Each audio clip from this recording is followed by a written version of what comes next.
Buenas tardes. Lo primero que os tengo que decir es que eso de que estudiamos juntos no es verdad, porque él fue mi profesor, más que mi compañero de clase, y esto no significa nada en cuanto a las edades, ¿eh? Simplemente fue un caso. Bueno, primero presentarme, ya os ha dicho, yo me llamo Juan Aliaga, soy especialista en medicina de la educación física y el deporte, tengo experiencia sobre todo en el campo de deporte recreacional más que en el de élite, aunque he estado 5 años trabajando en la Federación Española de Ciclismo con las connotaciones que eso conlleva, como vosotros sabéis, y ahora llevo 9 meses trabajando en el Valencia Club de Fútbol en la zona de escuelas. Os digo esto porque probablemente no veréis muchas relaciones con el equipo de élite en cuanto a los conocimientos que vais a ver, pero yo más que nada lo que he querido exponer en esta charla es, a modo práctico, cómo todos los conocimientos de nutrición que podemos tener los podemos aplicar para que nuestros jugadores de escuelas, incluso de primer equipo, si llega a ser necesario, no tengan, primero, problemas de salud y, segundo, que tengan un rendimiento lo más óptimo posible, ¿vale? Aquí simplemente me ha hecho ilusión poner esta foto porque se trata del equipo juvenil A, que es el equipo con el que yo habitualmente trabajo, y que ayer pues conseguimos uno de los hitos que hace años que no se conseguía, que es ser campeones de liga con dos jornadas previas antes de terminar la competición, con lo cual estamos muy contentos. Ayer hicimos unas buenas celebraciones y yo, pues como homenaje a ellos y agradeciéndoles lo bien que me han recibido, pues los he puesto en la portada de mi charla, ¿vale? Y sin más dilación, pues voy a contaros un poquito qué es lo que quiero expresar. En principio, básicamente lo que os he contado. Me interesa que tengamos un control sobre todo de factores de riesgo, entre los que tenemos, evidentemente, el sobrepeso y, además, otros factores de los que os han comentado ya los compañeros que han hablado anteriormente. ¿Cómo podemos hacer ese control? Básicamente, tenemos diferentes campos.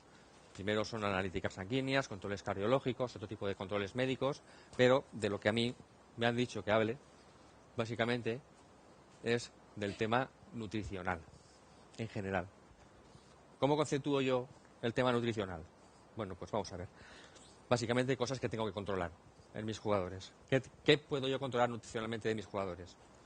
Ya hemos hablado. Básicamente las composiciones de las composiciones corporales, cómo ellos relacionan su alimentación cuando están fuera de nuestro control, porque ya sabéis que muchos de ellos no están en nuestras escuelas, están en sus casas, cada uno en su casa hace la alimentación que hace y es difícil a veces controlar cuántas calorías, cómo toman los principios inmediatos, qué oligocomponentes toman, o si incluso alguno de ellos va a un nutricionista y le está dando un suplemento que yo no conozco, ¿vale? En principio voy a hablar primero, un poquito general, de lo que es cómo hacemos la antropometría, es decir, cómo controlamos los patrones de composición corporal, que es lo que significa esta ciencia, ¿vale? ¿Para qué nos sirve esto? Podemos utilizarlo como un control previo, saber cómo tienen los compartimentos grasos y musculares, saber cómo tienen la somatometría. Y luego durante la temporada vamos a hacer controles que nos van a servir para ver cómo evolucionan, si están mejor, si están peor, si han hecho alguna cosa que no deberían. Nosotros lo podemos ver aquí y preguntarles y poder conseguir información que nos va a servir. Básicamente los materiales que utilizamos los tenéis ahí, no hace falta mucho más, un estadiómetro probablemente, una báscula con medición de bioimpedancia tampoco sería de más, pero bueno, nosotros de momento nos basamos con este tipo de manera, el pilicómetro, el estadiómetro, los calibres, los tallímetros, y con eso vamos consiguiendo poder hacer ciertas mediciones. Básicamente, en este caso, nosotros en la escuela utilizamos la talla de pie, utilizamos envergadura, los pesos totales, algunos perímetros, diámetros y pliegues. Aquí tenéis una medición de una envergadura. Dentro de las posibles medidas tenemos los diámetros. Los diámetros que nosotros utilizamos básicamente son en miembro superior los biepicondilios, el biestiloideo, y en miembro inferior utilizamos el biepicondilio femoral y, en principio, con esos diámetros hacemos las fórmulas. En perímetros utilizamos básicamente perímetros en brazo, desde muñeca, antebrazo, brazo contraído y brazo relajado, perímetro abdominal, perímetro glúteo, perímetro de muslo y perímetro de pierna media. Aquí tenéis una medición de un perímetro de muslo. Las fotos son de ciclistas. Ahora recordaros que os he dicho que estuve 5 años allí. Es donde más material tengo. Y en cuanto a los pliegues, ya os ha hablado el compañero Diego, depende un poco de las fórmulas que utilicemos. En la actualidad, aunque utilizamos básicamente la fórmula de 6 pliegues, por control, en el campo nosotros hacemos una medición de 8 pliegues. De los que veis aquí, prácticamente todos, menos el pectoral. Ahí tenéis una medición a nivel de bíceps. ¿Y con esto qué conseguimos? Bueno, el índice de masa corporal nosotros tampoco lo utilizamos, igual que él. No tiene demasiado sentido en el fútbol. Cuando hay gente que tiene mucha masa muscular que nos descompensa esta fórmula.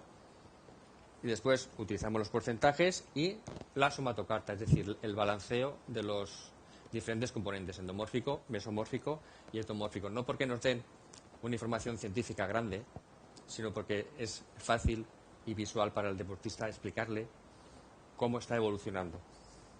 Aquí tenéis un poquito, esto es la hoja que nosotros les hacemos a ellos. Sobre la hoja obtenemos las cifras de mediciones y los cálculos que nos hace el programa automáticamente, con la somatocarta incluida. Aquí es donde comprobamos en qué situación están. ¿Vale?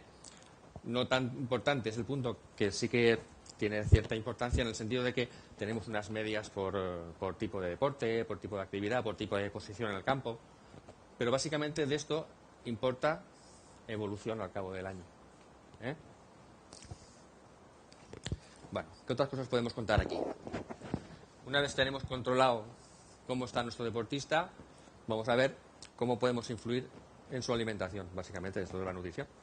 Entonces, ¿qué ellos que consumen?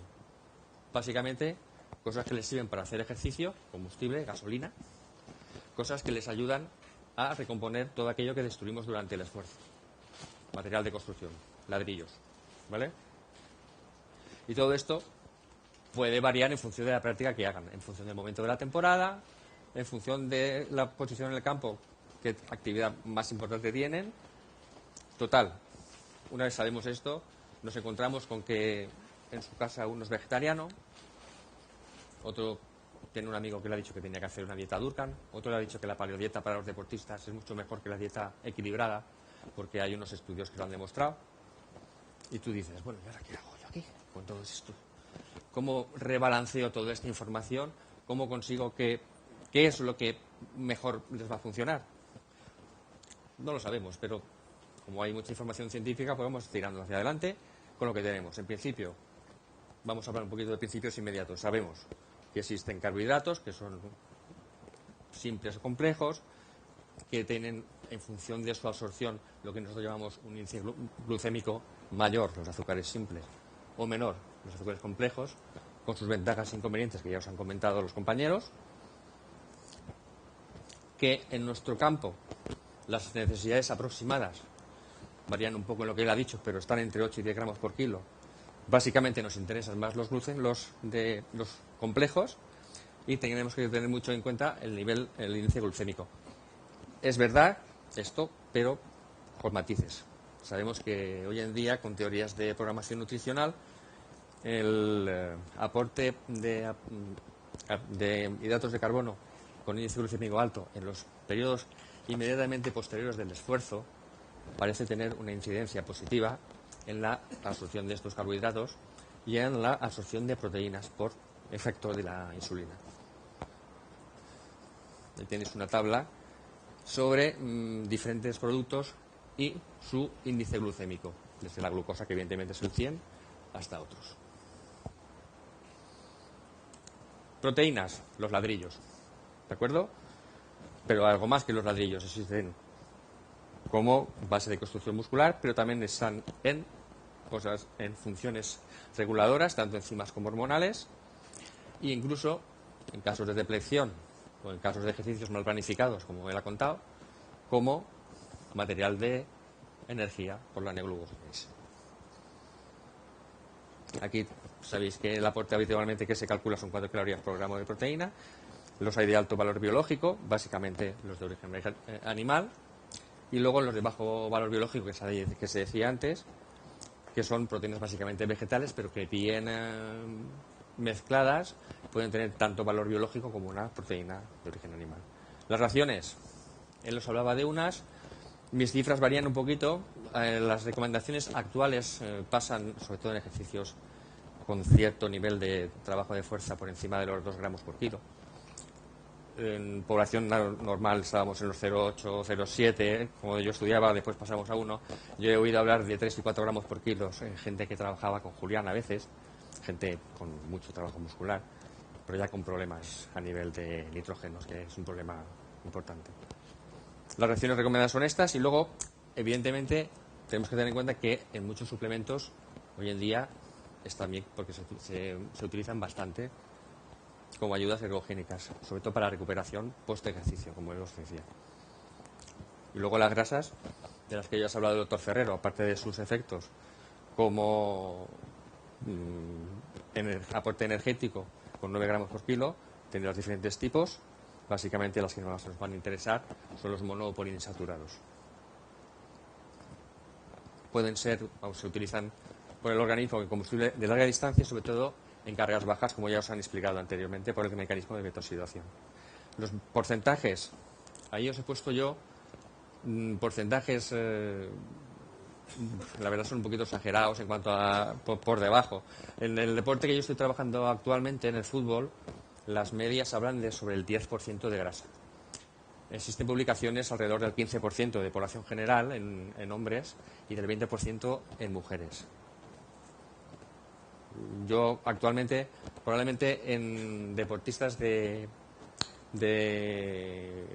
trabajo de ejercicio aeróbico, probablemente ellos todos, en ciclismo por ejemplo, cuando yo trabajaba, hablábamos en porcentajes por debajo del 10% en casi todos los ciclistas. En final de temporada, por debajo del 8%. Pero bueno, quedaros con que la cifra en hombres no debería de pasar del 15%. Y en mujeres no debería pasar, aunque ponga aquí del 25, ahora hablamos del 20%. ¿Vale? Bueno, y ahora vamos a hablar de un poquito de cómo hacer dietas con esta gente. A la hora de intentar hacer dietas nos encontramos con muchas dificultades. Primera, la masificación en la información, cantidad de cosas nuevas que salen,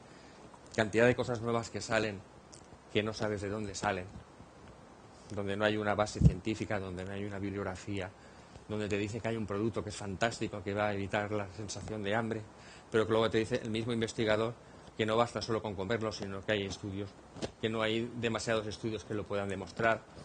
Claro,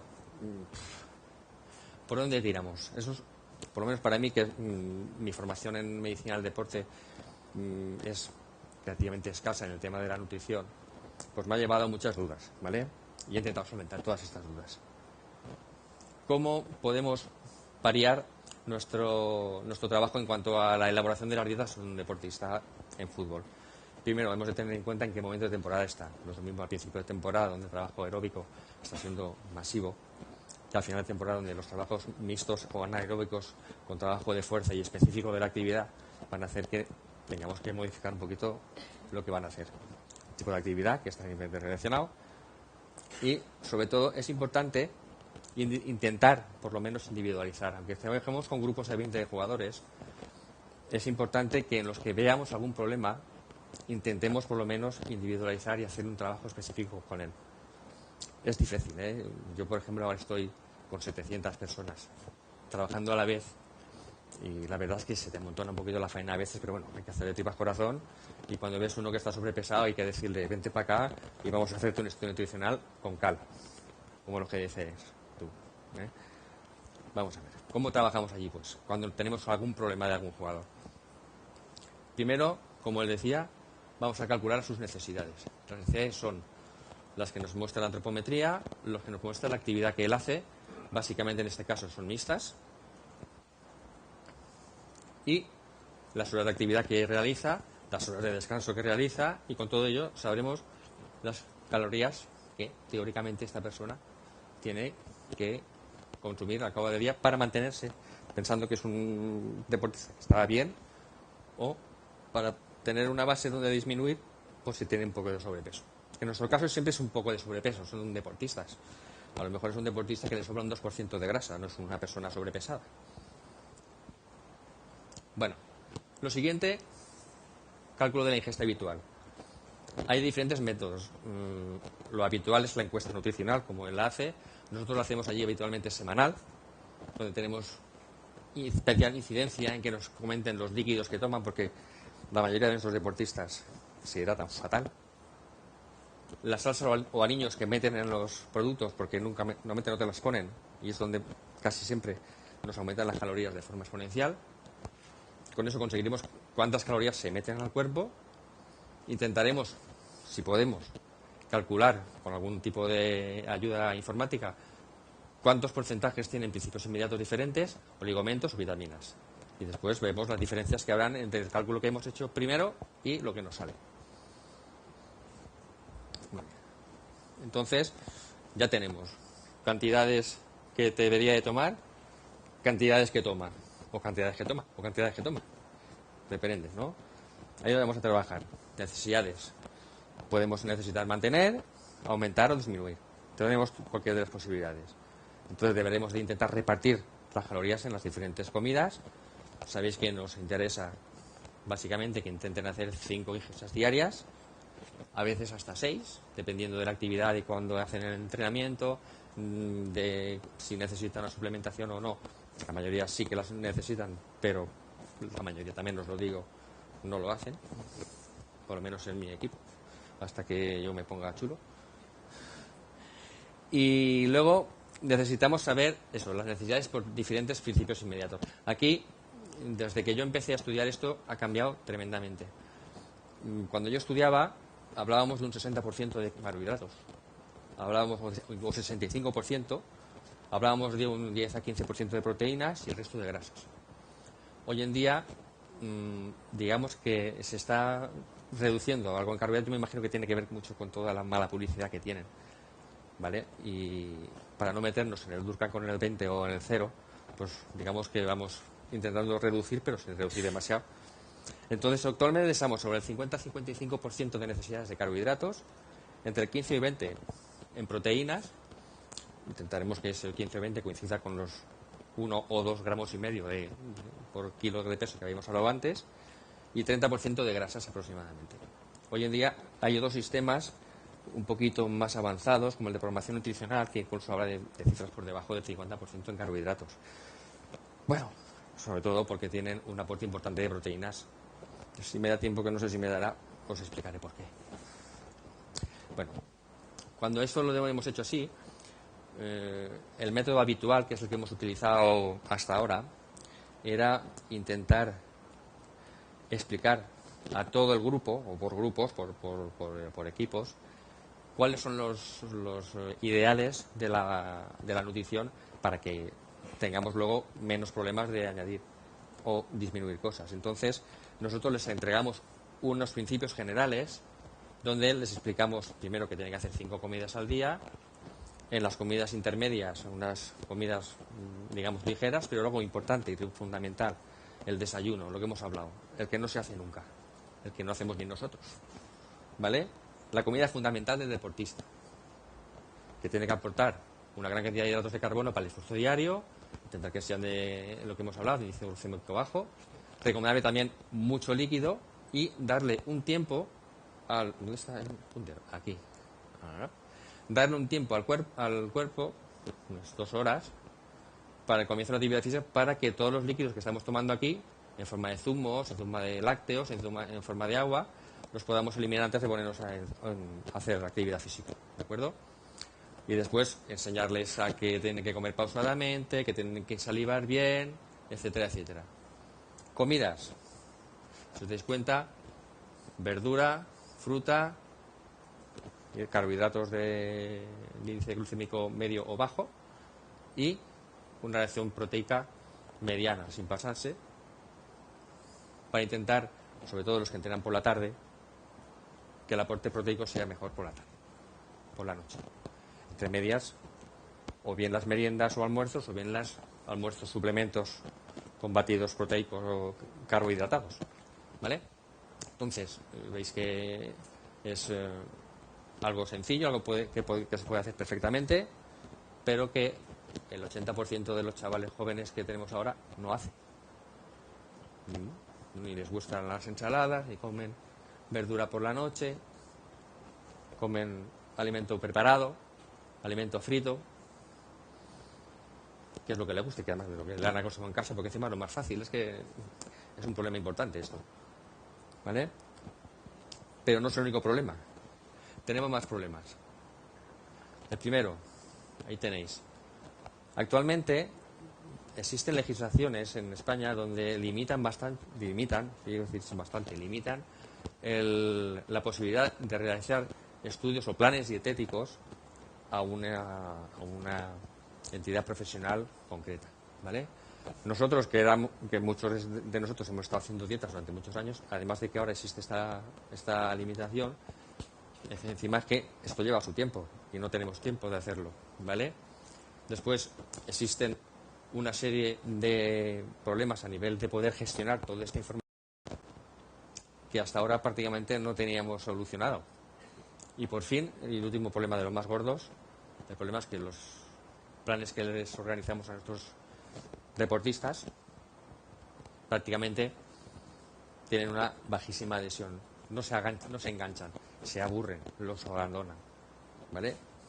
Entonces, yo me he encontrado con este problema y buscando muchos años durante mi periplo profesional, pues he conseguido encontrar actualmente una herramienta de trabajo que está basada en la tecnología cloud. Conocéis la tecnología cloud, lo que es, ¿eh? Y tenéis un sistema totalmente enganchado a todas las posibles soportes informáticos actuales, tanto al smartphone como a nuestras tabletas, como a nuestros ordenadores. Y este tipo de herramientas nos va a permitir trabajar con sistemas de dietología mucho mejor. Sistemas compatibles, con muchas actualizaciones, con lo cual no nos vamos a quedar atrás. Vamos a acceder desde cualquier lugar y con cualquier herramienta, con lo cual los software van a empezar a tener menos necesidad. Vamos a cometer menos errores, vamos a estar más seguros y básicamente vamos a poder utilizarlo no solo nosotros, sino todos los usuarios, tanto los que tenemos a nuestro lado, nuestros compañeros, como los pacientes o los deportistas a los que les vamos a dar esa información, ¿vale? Bueno, esta herramienta se llama DietoPro, es un software de gestión dietética, como os pone aquí. Yo llevo trabajando con ellos aproximadamente 2 años o así, más o menos. Y bueno, creo que era importante que conocierais esta herramienta porque a mí desde luego me ha solventado muchos problemas. Básicamente, ¿en qué consiste? En lo que hemos hablado, es que tampoco hay mucho más que hablar. En una entrevista personal, donde hacemos una buena anamnesis, en entregar una dieta personalizada al deportista, en este caso, y después en el seguimiento que se hace a ese deportista para que el tratamiento y el control sea lo más adecuado posible. ¿Cómo los controlamos? Aparte del análisis que le vamos a hacer, que luego os enseñaré, les tomamos peso, las masas magras, agua corporal, con este tipo de herramientas, si las tenemos, y si no, pues pesos magras, los perímetros y los pliegues. ¿Vale? Aquí tenéis un poquito, esto es el encabezamiento de la página cuando entramos, y aquí vais a ver de los servicios que el propio paciente va a poder utilizar. Básicamente, cuando él entra en la página, ve este formato, donde va a tener sus dietas, va a tener su Mi Score, que son todos sus ejercicios, el control de todos los parámetros antropométricos que le vamos a realizar, el control de su plato, es decir, va a poder modificar él mismo los platos porque el programa le va a permitir realizar cambios sin modificar las condiciones. Va a poder seguir sus citas, como vemos aquí, y va a tener sus dietas impresas, ¿vale? Va a poder ir con esta lista de compra que se lo proporciona el mismo programa y puede estar en el supermercado con su smartphone y mirando la lista de lo que tiene que comprar para ese día o para esa semana, ¿vale? Facilidad. Y ahí tenéis lo que os comentaba de la herramienta Mi Plato. Él puede decir, hoy no me apetece tomar estas acelgas, me las voy a cambiar por otro tipo de plato. Y entonces los platos similares a ese que él quiere eliminar los tiene y puede elegir. Es otra manera de que se adhiera más al programa, ¿vale? Los menús que aportan, evidentemente, son hechos por nutricionistas. Existen menús de diferentes tipos en función de las patologías, pero básicamente lo que a mí me importa con mis chicos, mientras no hagan demasiado trabajo de fuerza, es que sean equilibrados. ¿Vale? ¿Dónde estás tú? Aquí. Básicamente que sea una dieta equilibrada. Evidentemente variadas, personalizadas, saludables deben de ser, si no sería un desastre esto, pero bueno, en cualquier caso, sobre todo equilibradas, realizadas por personas especializadas en el tema, ¿vale? Y ahora os enseñaré, cuando entráis vosotros al programa, vosotros como médicos o como especialistas en nutrición, os encontráis una gestión donde tenéis a todos vuestros pacientes listados, donde puedes entrar en la ficha de tu paciente y donde vas a poder ver el informe del valor energético nutricional. El valor este es la encuesta nutricional, donde nos salen las calorías y nos salen por gráficas distribuidas por principios inmediatos, por elementos, donde vemos defectos o excesos en la alimentación. La hoja de anamnesis, donde vemos si hay alguna patología, si tienen algún tipo de aversión a alguna alimentación o alguna alergia, los diagnósticos que nos puedan salir y los datos antropométricos, tanto los actuales como todo el historial. ¿Vale? Esta es la hoja de anamnesis. Aquí veis el historial clínico, donde vemos si tiene algún tipo de patología, qué tipo de actividad física, si tiene jornadas laborales, qué tipo de deporte y a qué hora los realiza, a qué hora realiza las ingestas y si toma algún tipo de suplemento. Cuando nosotros ya hemos hecho el anamnesis, le hemos controlado el valor energético nutricional y consideramos que hay que hacer alguna modificación, entonces nos vamos al departamento de dietas, donde podemos relativamente escoger. En general, buscamos por valor energético, si existe alguna patología o existe alguna aversión, y en los deportistas lo que intentamos es, y el programa nos lo hace así, calcular por gramos los carbohidratos y las proteínas que calculamos. Y en cuanto tenemos todos los registros realizados, buscamos dietas si solo medimos esto, o si hacemos una encuesta especial, buscamos dietas desde aquí. El programa nos las da. Y desde hace poco tiempo no solo nos las da, cada número de estos que veis aquí es una dieta, donde nosotros comprobamos qué dieta es, comprobamos que nos acopla a las necesidades del deportista, porque aunque él diga que está acoplado, no siempre es así. Y luego nos permite modificar la dieta y personalizarla a gusto del terapeuta. Es decir, yo puedo modificar algún plato de aquí, quitarlo y ponerlo, y el programa automáticamente me va a decir si el cambio que yo he realizado modifica en algo los porcentajes que yo estoy trabajando, con lo cual la seguridad prácticamente es absoluta. ¿Vale? Aquí tenéis un menú, un ejemplo, tal como se presenta, con las fotos de los platos y con las recetas para que sea más fácil realizarlo. ¿Vale? Y aquí lo que os comentábamos antes, la lista de compra, fantásticamente presentada para que no tengan problema y que no se olviden de nada. Sus recetas. Y cómo controlamos las evoluciones. ¿Vale? Esto es al final lo que intentamos hacer. Que realmente nos sirva para poder controlar la evolución de nuestro deportista y comprobar que realmente estamos haciendo bien nuestro trabajo. ¿Vale? Bueno. Y ahora vamos a pasar un poquito a ejemplos un poquito más concretos de cómo trabajamos en general dentro de nuestro equipo. Cuando tenemos una competición, tenemos que intentar, aparte de sus dietas normales y durante toda la semana, tenemos que separar varios conceptos temporales. El primero es el día previo a la competición. ¿Qué nos interesa? Básicamente, glucógeno al máximo y que su hidratación sea lo más adecuada posible. ¿Cómo lo hacemos? Ingestas con hidratos de índice glucémico bajo todo el día. Pueden ser líquidos, semilíquidos, incluso además de los habituales, sobre todo si hay problemas de estrés, que hagan una buena hidratación y no demasiado ejercicio, un ejercicio no demasiado extenuante. Como ejemplo, aquí tenéis un supuesto caso, ¿vale? Si vamos a competir sábado por la tarde o sábado por la mañana, ahí tenéis un menú de merienda y cena. Ya veis que lleva pasta, que lleva verdura, que lleva poco cocinado para evitar que el índice glucémico se nos suba, con su proteína. O bien otro ejemplo, pero básicamente lo mismo, ¿vale? Patata no muy hecha, verdura, proteína y fruta o algún tipo de lácteo, a ser posible, desnatado. El día de competición tenemos que mantener esas reservas, mantener una estabilidad glucémica, que no tengamos problemas de hambre, es decir, mantener la saciedad y seguir manteniendo la hidratación, con lo cual, ¿qué vamos a hacer? Prácticamente vamos a ingerir hidratos de carbono con índice glucémico bajo. Vamos a tener que hacerlo, ahí pone 2-4 horas, yo diría de 3 a 4 horas antes de la competición, manteniendo la hidratación, intentando que la hidratación no sea en la misma hora que la comida, no demasiado alta en lípidos y proteínas para evitar que tengamos problemas de digestibilidad, y lo mismo con la fibra vegetal, escasa o moderada, es decir, no nula, pero sin pasarse.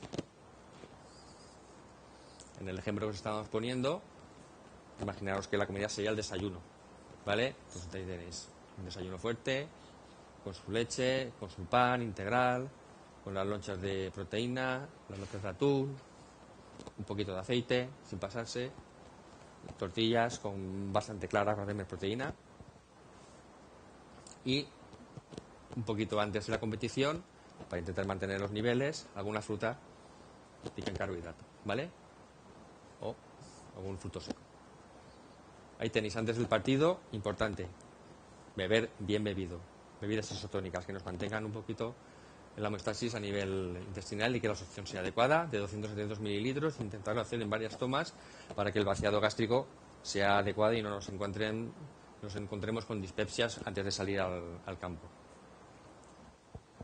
Y aquí una cosa importante y que no se hace: la comida después, inmediatamente después. Existen, ya sabéis, muchas teorías. Nosotros lo que intentamos hacer básicamente es que toda la reserva de carbohidrato sea repuesta lo más rápidamente posible, ¿de acuerdo? Entonces, las frutas secas, índice glucémico, las frutas secas, índice glucémico alto, ¿vale? Al contrario de lo que hablábamos antes, ¿vale? E intentar en ese caso no beber, porque evidentemente ahí vamos a tener un problema con la hipertonía, para que la digestión sea lo más rápida posible, sin pasar, y masticarlo muy bien, para que la digestión con las enzimas a nivel de la boca sea lo mejor posible. Una vez transcurrido el primer episodio, ya vamos a poder introducir otros alimentos, básicamente la proteína, en forma de tortillas con mucha clara, en forma de atún natural, el jamón, algo de tomate, algo de fiambre de pavo. Fijaos que son casi todo proteínas metidas con carbohidrato de índice glucémico bajo. O bien pizzas que sean vegetales, que no tengan mucho queso para evitar que las grasas se nos disparen, o bien tortillas de arroz. Estamos hablando de lo mismo, ¿vale? Y esos días ahí tenéis un poquito, saladas, más vuestros arroces en duros, pocos cocinados. Acordaros que eso va a hacer que el índice glucémico no se nos suba, con lo cual el mantenimiento de la insulina más tiempo en cifras normales y evitamos los picos. Vale. Y recomendaciones en general que les hacemos a ellos: realizar una adecuada distribución de ingestas, repetir el aporte de alimentos 4 o 5 durante el día, aparte del desayuno, interesa tomar tentempiés, controlar el aporte de azúcares simples, no va a pasar, interesante las 2 piezas de fruta al día. Suelen ser reacios a veces los chavales, sobre todo los chavales, yo soy de chavales que son con lo que más trabajo. Las cocciones suaves, moderar alimentos guisados, fritos y rebozados, y evitar los excesos tanto de azúcar como de sal. ¿Vale? Bueno, y esto es lo último que os quería explicar. Esto es un trabajo a partir de un libro donde se habla de la periodización de la nutrición en función del ejercicio físico. Nos va a establecer una serie de fases donde existen cambios a nivel hormonal influenciados por el ejercicio físico. No sé si ya has hablado tú de esto antes, Julián, cuando... No. Bueno, pues básicamente tenemos varias fases. La primera es la fase energética, la fase donde estamos entrenando, donde estamos gastando glucógeno, donde prácticamente se nos agota, donde se va a producir ciertos cambios, básicamente el aumento del cortisol, enzima, hormona catabólica por excelencia, y un ligero descenso en la insulina, que teóricamente es la hormona anabólica. Se van a producir algunos descensos, baja la glutamina, donde va a producir problemas de inmunidad y daño muscular por el trabajo. Ya sabéis, subir el CK, subir la LDH. Aquí vamos a pasar un poquito de prisa porque si no se nos acaba el tiempo. Vale. En resumen, nutricionalmente, ¿qué es lo que nosotros vamos a intentar realizar en esta fase? ¿Vale? Entonces, según lo que os he contado un poquito por los cambios, nuestro objetivo principal es incrementar el aporte de nutrientes a los músculos, reponer ese glucógeno que se está cayendo y las proteínas que también están destruyéndose, reducir esa supresión del sistema inmune, básicamente mediada por la glutamina, aunque también por los natural killer y otro tipo de células, minimizar el daño muscular y sentar bases nutricionales para que cuando nosotros intentamos recuperar después del entrenamiento, esto esté mejor. Entonces, si nosotros conseguimos eso un rato antes de entrenar, sería interesante tomar un complejo proteína-carbohidrato que va a hacer que todo esto se modifique. ¿Por qué? Porque vamos a estar intentando con los carbohidratos aumentar la insulina, cuyo efectos, aparte de los que ya conocemos, en este caso es disminuir el efecto del cortisol, porque disminuye, con algún polivitamínico y con aminoácidos ramificados, que nos van a ayudar al tema del sistema inmunitario. La siguiente fase que viene es la fase anabólica. La fase anabólica es una fase producida inmediatamente después de la actividad física, que según los autores es más o menos larga, pero básicamente es una fase que dura aproximadamente de 45 a 1 hora y media después del esfuerzo, donde se produce básicamente un descenso en la resistencia a la insulina, es decir, un aumento de la efectividad de la insulina. Estamos en fase de agotamiento energético, con un estado bioquímico fatal, catabólico, con el cortisol elevado, con la adrenalina ya arriba, y el músculo está en ese estado, pero receptivo a los cambios anabólicos. Entonces, ver aquí es esta fase. A partir de ese momento, toda esa condicionante disminuye. Cuando llevamos 2 horas de post-esfuerzo, todo este momento álgido donde nosotros podemos ayudar al organismo a recuperarse, disminuye. ¿Vale? Aquí tenéis el principal responsable de aquí, de esto. ¿Vale? Aquí tenéis cómo la insulina no solo va a trabajar en la absorción de nuestros carbohidratos, como todos conocemos, sino va a influenciar en diferentes pasos la absorción de proteínas dentro del organismo y va a incidir en que la recuperación sea más rápida. ¿Vale? En resumen, en ese periodo nuestros objetivos son intentar pasar de la fase catabólica, cuando hemos terminado, al anabolismo lo más rápidamente posible, acelerar que se nos eliminen los desechos metabólicos, reponer los depósitos de glucógeno, iniciar reparación de tejidos, básicamente proteico, ¿veis? Poner bases para el crecimiento muscular y intentar reducir al máximo el daño muscular, mejorando el sistema inmunitario.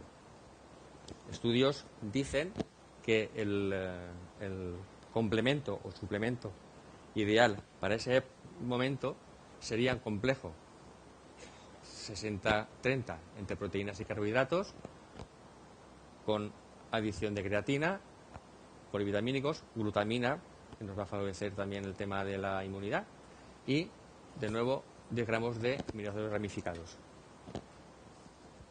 Vale. Durante el entrenamiento nos interesa sobre todo reducir la supresión del sistema inmunitario, mejorar rendimiento y mejorar resistencia general. Tenemos teóricamente tomar en batidos de 40 gramos en 400 mililitros de agua complejos combinados de proteína y hidratos. Fijaos, siempre están combinados, ¿vale? Y para después del entrenamiento, en periodos más posteriores donde todo esto se ha regulado, necesitaremos que la sensibilidad a la insulina que teníamos en esos 45 minutos previos se mantenga elevada, mantener ese estado anabólico y mantener el balance de nitrógeno positivo. ¿Cómo lo conseguimos esto? Proteína alta, 90%, carbohidratos de bajo índice glucémico, mantenemos algo de glutamina con el agua, ¿vale? Bueno, y todo eso no nos sirve casi nunca más que para recordaros que el fútbol al final no es más de que este señor, cuando le llegue el balón, no ponga las manos y el balón se meta dentro. El fútbol, pues es fútbol y el gol es el gol, ¿vale? Bueno, ya está. Gracias.